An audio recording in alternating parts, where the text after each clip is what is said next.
स्वामी शंकराचार्य ने लगाई हिंदुओं को फटकार। उन्होंने हिंदुओं को फटकार लगाते हुए कहा कि दुर्भाग्य हम सब करोड़ सनातनियों के होते हुए हम हिंदुओं की रक्षा नहीं कर पा रहे, हम माता की रक्षा नहीं कर पा रहे। आखिर क्यों इतने नाराज हैं हमारे शंकराचार्य महाराज? आखिर उनकी नाराजगी का कारण क्या है?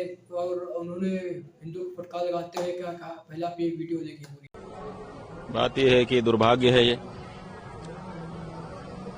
हम सभी सनातन धर्मियों का कि 100 करोड़ के लगभग की संख्या में होकर के भी हम अपनी मां की रक्षा नहीं कर पा रहे हैं। जो प्रत्यक्ष देवता है, 33 कोटि देवताओं को अपने श्री विग्रह में समाहित रखती है, ऐसी गाय जिसके लिए हमारे पूर्वजों ने बड़े बड़े संघर्ष किए, बलिदान किए और सेवा का आदर्श स्थापित किया, जिसके बारे में ये कहा जाता है कि धर्म अर्थ काम मोक्ष चारों तरह के पुरुषार्थों को देने वाली ऐसी गौ माता की रक्षा भी हम नहीं कर पा रहे हैं, तो हम कर क्या सकते हैं?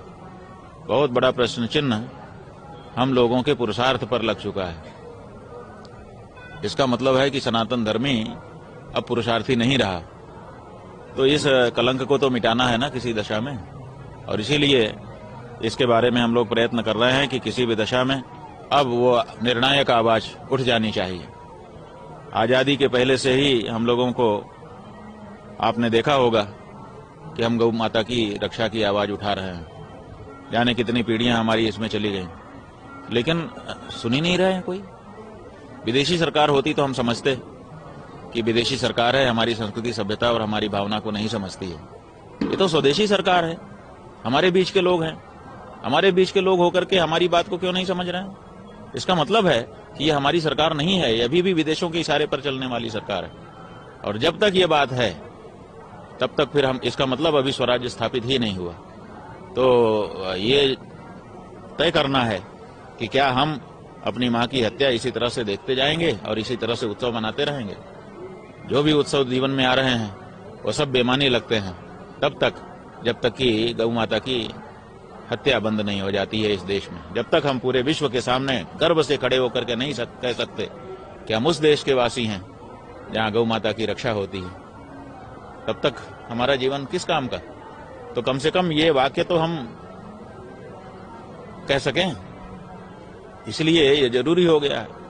अब परिस्थिति ये है कि हिंदू जनता को लंबे समय तक बरगलाया गया है, उसके दिमाग में से सब बातें निकल चुकी हैं, इसलिए पुनः स्थापित करने में थोड़ी देर लग रही है। लेकिन चूंकि खून वही है पूर्वजों का जो था, तो माता के प्रति श्रद्धा भक्ति नहीं है, ऐसी बात नहीं है, दब गई है। तो थोड़ा सा प्रयास करने से ही उसमें उभार आ रहा है और आने वाले दिनों में इसमें और उभार आएगा। और जो गाय की बात नहीं करेगा वो अब सत्ता से बाहर होगा, ये तय है। इसलिए घर घर जाना पड़े तो घर घर जा करके, दरवाजे दरवाजे जाना पड़े दरवाजे दरवाजे जा करके हम लोग जागरूकता फैलाएंगे। और आप देख रहे हैं यहाँ जो लघु भारत इस समय मेला के रूप में विद्यमान है, यहाँ पूरे भारत की धार्मिक संस्थाएं आई हुई हैं, सबके प्रतिनिधि यहाँ पर हैं।